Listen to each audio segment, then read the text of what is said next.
It has bothered me for the longest time that there is so much information out there, and yet I almost never know what to do with it. I feel overwhelmed constantly, and I feel like there's never enough videos for me to watch, books for me to read, or podcasts for me to listen to for me to get the whole picture. And I don't think I'm the only one. In fact, as humans right now, at this exact moment in history, there is more information available to you than any humans ever before in all of history. And I don't know about you, but it's overwhelming. I don't quite know what to do with all this information. And it bothered me for a long time.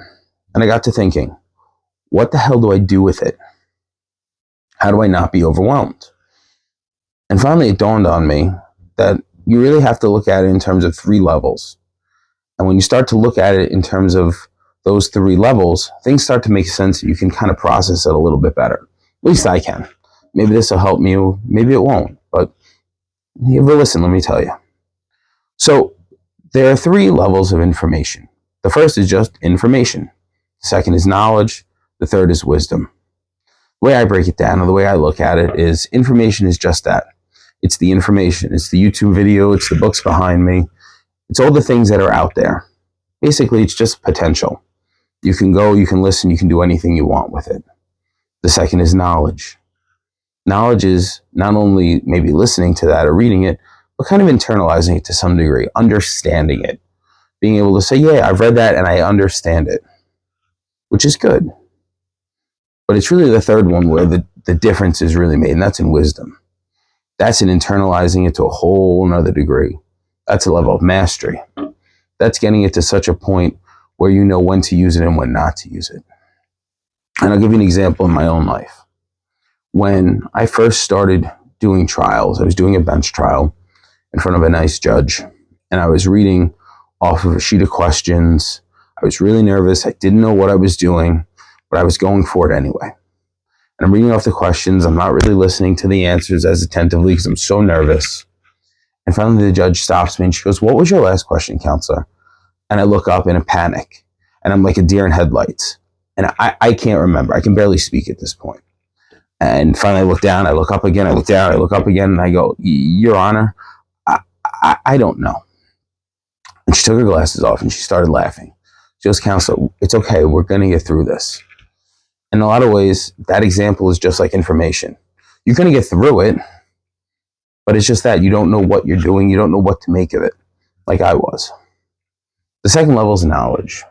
For me, a good example would be when you're at a trial and you know how to object. You know when to object. You know what objection to make. Oh, you see it all the time in movies or TV shows where the attorney gets up and he's all righteous and he goes, "Objection!" Yeah. Once you know how to do that, it's a lot of fun, especially when you get it right and the judge sustains it. You feel awesome. That's knowledge. It's getting that information, knowing to use it, and using it. It's pretty cool. Third stage, though, that's wisdom. That's where the real gold is. It's where you really have internalized it to a huge degree. Good example of this is knowing when not to object at a time of trial. Something I've had a hard time with, and I think most people do, because as with any level of mastery, it takes a long time. So I was on a trial. One attorney was asking questions all over the place, kept objecting, kept getting sustained. Finally, judge pauses the trial, pulls us aside, and he goes, "Counselor, I understand that you've objected 20 times, and while they're correct, at some point maybe you should stop, because I think you're being a bully and I think the jury's hating it." And you know what the judge was? Right. I was being a bully. Just because I could do something doesn't mean I should have. A wise attorney at that time would not have been doing what I was doing. But I wasn't that wise yet. I didn't have the depth of knowledge. I didn't have that ability to internalize it to a point where I knew when and when not to use it. And that's kind of the problem that we have right now. I think a lot of the information is just surface level. It's a headline. It's a quick little picture or a little meme or something. And we jump to it because it's fun, but it's hollow. It's kind of where we're at. If you're anything like me, you realize that it's not enough. You need something more. You need something to sink your teeth into, to find some more meaning in.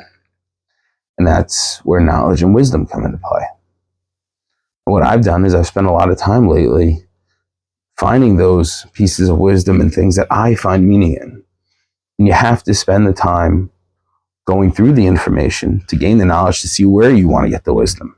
See how I did that? Yeah, it does work actually that way. For me, it's been exercise, it's been nutrition, and it's been philosophy. Things that I've spent years working on, trying to get better at, where I really have found the depth of knowledge. Because it's when you start to dig deep that you really find that gold, that thing that gives you meaning. So find it for yourself. Maybe it's in art. Maybe it's in writing science fiction. Maybe it's in Taekwondo. Who knows? But you need to go and find that thing that sets your soul on fire. Because when you do, finding that wisdom will make it all the more important to you. So don't let the information overload get to you. Find those one or two things that set your soul on fire and go as deep as you can with it. Because I'm telling you, that's where gold is. And you deserve that.